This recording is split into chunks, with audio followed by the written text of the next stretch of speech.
अगर इंसानियत एक चीज में वाकई अच्छी है तो वो है चीजों को बहुत बड़ा बनाने में। इतना बड़ा कि जितना होना चाहिए उससे कहीं ज्यादा बड़ा। और जैसे जैसे ज्यादा से ज्यादा लोग रोजाना अमीर होते जा रहे हैं, हम कुछ सबसे बड़े घर अफोर्ड कर सकते हैं जो कभी सोचे नहीं गए थे। इतने बड़े घर कि पुराने जमाने के शाही लोग भी शर्मा जाएं। हम दुनिया की सबसे लग्जरी और हैरत अंगेज तौर पर बड़ी हवेलियों का जायजा लेंगे जो कभी देखी गई हैं। Number 10, Mesa Vista Ranch, 33,000 square feet. जब लोग कहते हैं कि टेक्सास में हर चीज बड़ी होती है तो यही वो चीज है जिसका जिक्र होता है, या फिर कोई गलीज मजाक चल रहा होता है। मैसा विस्टा रेंच अमेरिका की महंगी तरीन प्रॉपर्टीज में से एक है और ये लेट ओनाइल प्रोस्पेक्टर और हेज फंड के बानी बून पिकन्स के पास थी, जिनकी कुल दौलत $500 मिलियन थी। खुद हवेली सबसे बड़ी नहीं है, इसी वजह से इसे नंबर 10 पर रखा गया है, मगर इसे डालना जरूरी था। क्यों? क्योंकि ये रेंच खुद 64,800 एकड़ पर माशूमिल है। मैंने बताया था कि ये टेक्सास में है ना। रेंच पर जो मुख्य इमारत है वो 33,000 स्क्वायर फीट पर है, जो कि इस बड़े रेंज का सिर्फ एक छोटा हिस्सा है। हवेली में एक डाइनिंग रूम है जो 40 लोगों को बिठाने के लिए काफी बड़ा है, और एक होम थिएटर है जो 30 लोगों को सीट कर सकता है, और उसके साथ एक पॉपकॉर्न रूम भी है। इस प्रॉपर्टी पर कहीं और एक 11,500 स्क्वायर फीट का लेक हाउस है जिसमें 3800 स्क्वायर फीट के पैटियोज हैं। इस रेंज पर लगभग 12 मील का पानी है जो मैन मेड वाटरफॉल्स, क्रीक्स और झीलों की सूरत में है। इस रेंज के साथ एक एयरपोर्ट हैंगर भी है जिसमें ऊपर 2 बेडरूम और 2 बाथरूम का अपार्टमेंट है, और एक 6,000 फुट का रनवे भी है। रेंज के करीब एक फ्लीट ऑफ व्हीकल्स भी है जो लोगों को रेंज के मुख्य हिस्सों में ले जाते हैं, और फायर ट्रक्स भी हैं, क्योंकि ये रेंज अब तक एक छोटे शहर के बराबर हो चुका है। नंबर 9, कासा एनकांतादा, 40,000 स्क्वायर फीट में स्थित बेल एयर, कैलिफोर्निया में। बाकी मेगा मेंशंस के साथ कासा एनकांतादा यानी जादुई घर 1938 में तैयार हुई थी। इसकी कंस्ट्रक्शन पर किसी तरह का खर्चा नहीं बचाया गया था, जो कि एक बड़ी बात है क्योंकि यह सब कुछ ग्रेट डिप्रेशन के दौरान बना था। यह प्रॉपर्टी अक्टूबर 2019 में बिक्री के लिए लगाई गई थी और इसका प्राइस $225 मिलियन था, जिसने इसे उस समय अमेरिका की सबसे महंगी प्रॉपर्टी का खिताब दिलाया। कासा एनकांतादा लगभग 40,000 स्क्वायर फीट का है और इसमें 60 कमरे हैं, जिसमें एक रिसेप्शन हॉल 18 फुट सीलिंग के साथ, एक कार्ड रूम, एक डाइनिंग रूम, कई लिविंग रूम्स और एक इंडोर बार भी शामिल हैं। थोड़ी देर रुको, क्योंकि यह अब तक का सबसे शानदार मेंशन नहीं है जो बेल एयर से निकला है। Number 8, the Pritzker estate 49,000 square feet में बिलियनियर एंथनी पृथ्जकर के लिए बनाया गया। यह एस्टेट लॉस एंजल्स, कैलिफोर्निया में स्थित है और इसको बनाने में लगभग 6 साल लगे, 2005 से 2011 तक। इतनी लंबी अवधि में इस बिल्डिंग को शहर के सबसे बड़े प्राइवेट रेजिडेंसेस में से एक बनाया गया।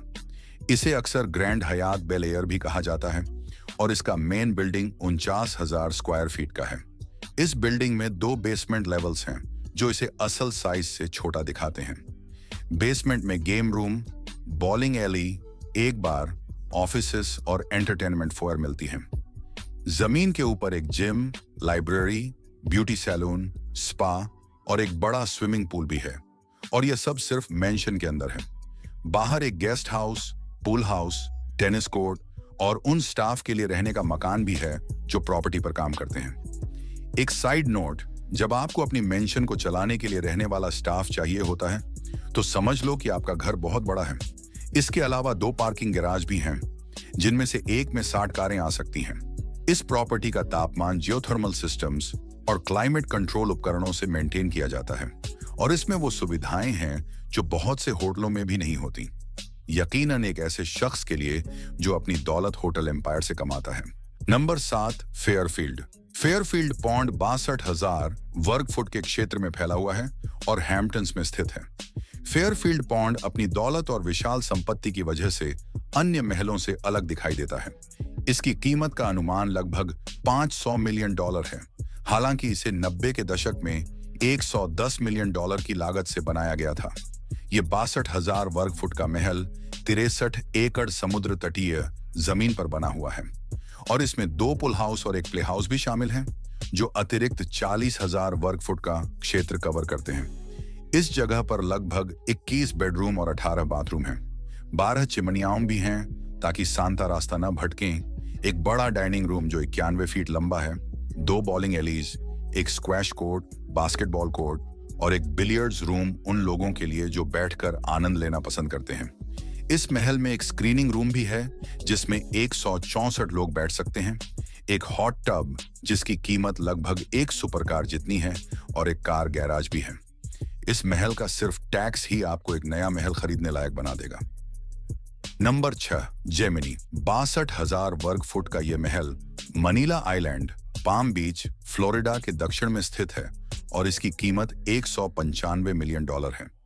यह महल सिर्फ अमेरिका के सबसे महंगे महलों में से एक नहीं है, बल्कि देश के सबसे बड़े महलों में से भी एक है। 62,000 वर्ग फुट का यह महल 21 बेडरूम, कई dining room, lounge room, libraries, एक मीडिया रूम और एक बड़ा वाइन सेलर रखता है। इस जमीन पर 1500 विभिन्न प्रकार के पौधों के साथ एक बॉटनिकल गार्डन भी है। साथ ही एक 7 बेडरूम का गेस्ट हाउस, 2 कॉटेज और एक अपार्टमेंट ब्लॉक भी मौजूद है। ये सब 16.6 एकड़ के क्षेत्र में फैला हुआ है। अगर आप सोचते हैं कि बस यही है, तो आपने बहुत कम बड़े महल देखे हैं। मैं आपको हमारी वीडियो कैटलॉग में वापस जाने का सुझाव दूंगा। मैं इंतजार करूंगा। अब वापस महल पर। इस जगह पर एक पुटिंग ग्रीन भी है, क्योंकि जगह इतनी बड़ी है कि यहाँ गोल्फ भी खेला जा सकता है। तो क्यों नहीं, एक बड़ा पूल, एक बहुत बड़ा ट्री हाउस जो हर उम्र के लोगों के लिए है, अपनी नाव के लिए एक डॉक और बास्केटबॉल कोर्ट भी है। और भी बहुत कुछ है जो अभी तक नहीं बताया गया।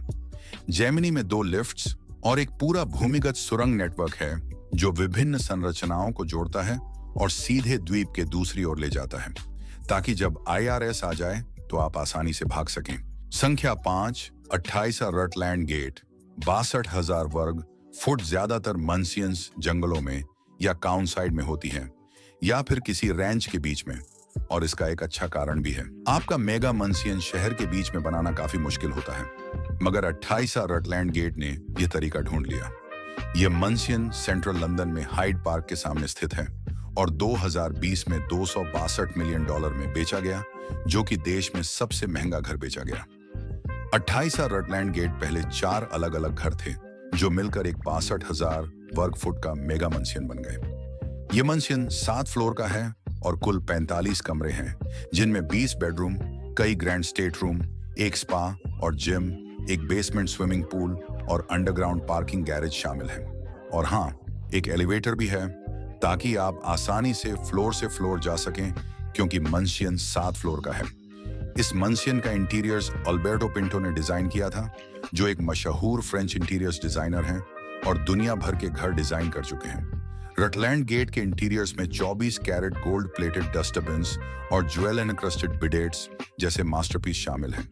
हाँ, अल्बर्टो पिंटो थोड़े अजीब हैं। नंबर 4, पेंसमोर। 72,000 वर्ग फुट पेंसमोर मंसियन एक जबरदस्त 72,000 वर्ग फुट का है।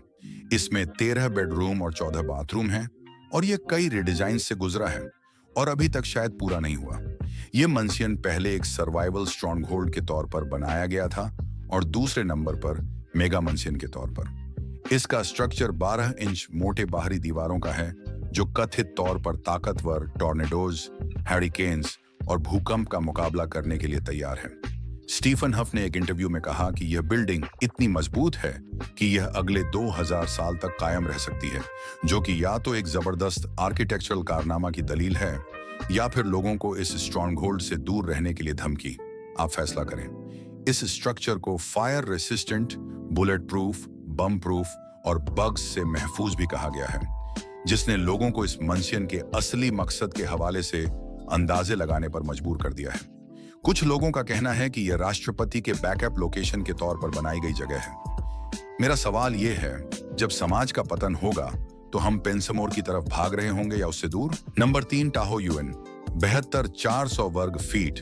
ये सिर्फ दुनिया के सबसे बड़े हवेली में से एक नहीं है, बल्कि ये चीन की सबसे महंगी हवेली भी है। टाहो युएन का मतलब यूटोपिया है और इस हवेली ने शायद ये नाम वाकई कमाया है। इसके अलावा कि ये खूबसूरती से डिजाइन की गई है, ये बहुत बहुत बड़े आकार की भी है। इस हवेली में 32 बेडरूम और बाथरूम हैं, जो सभी का रुख दक्षिण की तरफ है। शायद इसका ताल्लुक फेंग शुई से हो या फिर सिर्फ इसलिए कि वहां से करीबी झील का खूबसूरत नजारा देखा जा सके। मुझे पता नहीं, क्योंकि अगर आपने अब तक अंदाजा नहीं लगाया तो मैं कोई आर्किटेक्ट नहीं हूं। इस प्रॉपर्टी को चीनी पारंपरिक निर्माण कला और आर्टवर्क से सजाया गया है, जो इस बात का इजहार करता है कि ये हवेली चीन में है। ये हाल ही में $154 मिलियन में बिकी है, जो कि एक फेंग शुई डिजाइन की गई चीनी मेगा मेंशन के लिए आप जितनी कीमत का अंदाजा लगा सकते हैं उतनी है। और अगर आप अभी भी समझते हैं कि ये हवेली इतनी कूल नहीं है, तो यूनेस्को ने इसे विश्व धरोहर स्थल करार दिया है, तो इस बारे में उनसे बात करें। नंबर 2, मॉडर्न वर्साई 90,000 वर्ग फीट। एक बहुत बड़ी मेगा मेंशन बनाना 1 या 2 साल ले सकता है, और अगर मौसम साथ न दे तो 3 साल। तो जब मैं कहता हूं कि इस हवेली को बनाने में 15 साल से ज्यादा लग गए हैं और अभी तक पूरी नहीं हुई, तो आप समझ गए होंगे कि ये हमारी नंबर 2 जगह की हकदार है। इस हवेली को बनाने का काम वाकई बहुत बड़ा काम रहा। पहले 10 एकड़ झील किनारे जमीन पर एक मानव निर्मित पहाड़ी बनाई गई, फिर 90,000 वर्ग फीट की हवेली बनाने का विशाल कार्य शुरू हुआ। हवेली के अंदर 14 बेडरूम, 11 किचन, 5 स्विमिंग पूल, जिनमें से 3 अंदर और 2 बाहर हैं, एक वीडियो आर्केड और एक बॉल रूम बनाया जा रहा है, जो 1000 मेहमानों को संभाल सकता है। आप क्या समझते थे कि एक महल बनेगा और बॉल रूम नहीं होगा? 2050 तक जब ये हवेली पूरी होगी, तो ये अमेरिका की सबसे बड़ी और कीमती हवेली में से एक होगी, सिवाय नए तरीकों के होवर मेंशंस के। Number 1, the one, 1 lakh square feet. बहुत ही मुनासिब तरीके से ये मेंशन का नाम रखा गया है, जो पूर्व मूवी प्रोड्यूसर नाइल न्यामी ने 2013 से बना रहा है। चीजें काफी स्मूथली चली हैं कि ये दुनिया का सबसे बड़ा मेंशन बन गया है। ये प्राइम रियल एस्टेट का टुकड़ा बेल एयर, कैलिफोर्निया में वाक़ है, जो किसी को हैरानी नहीं होती। ये मेंशन 1 लाख स्क्वायर फीट की जगह पर मशरूत है, जो एक जबरदस्त बड़ा बिल्डिंग है। इस मेंशन में 20 बेडरूम्स, 30 बाथरूम्स, 2 बड़े डाइनिंग रूम्स, एक किचन जो रेस्टोरेंट्स को भी शर्मिंदा कर दे, और एक गैराज जो 30 कार्स को रख सकता है। लेकिन ये तो सिर्फ आम चीजें हैं। अगर एक मेंशन इतना मजेदार ना हो कि आप उसे छोड़ना ना चाहें, तो फिर इसका फायदा क्या? इस लिहाज से इस मेंशन के साथ एक वाइन सेलर है जो 10,000 बोतलें रख सकता है, 5 स्विमिंग पूल्स हैं, एक बॉलिंग एली है, एक 36 सीट का मूवी थिएटर, एक बड़ा कसिनो और अपना खुद का नाइट क्लब भी है। इस मेंशन का डिजाइन भी टॉप नॉच है। मिनिमलिस्टिक डिजाइन्स, मार्बल वॉल्स, सी थ्रू ग्लास और लॉस एंजलिस स्काईलाइन और पैसिफिक ओशन का कमाल का मंजर आपको अपने छत से देखने को मिलेगा। आप खुद को एक खुदा की तरह महसूस करेंगे जब आप नीचे छोटी मेंशंस पर नजर डालेंगे। अब सवाल ये है कि आप इनमें से कौन सी मेंशन में रहना पसंद करेंगे? क्या एक मेंशन बहुत बड़ा हो सकता है? नीचे कमेंट करें, और अगर आपको ये वीडियो पसंद आई हो तो लाइक करें, और किंग लग्जरी चैनल को और वीडियोस के लिए चेक करें। शुक्रिया देखने का। अगली बार फिर मुलाकात होगी।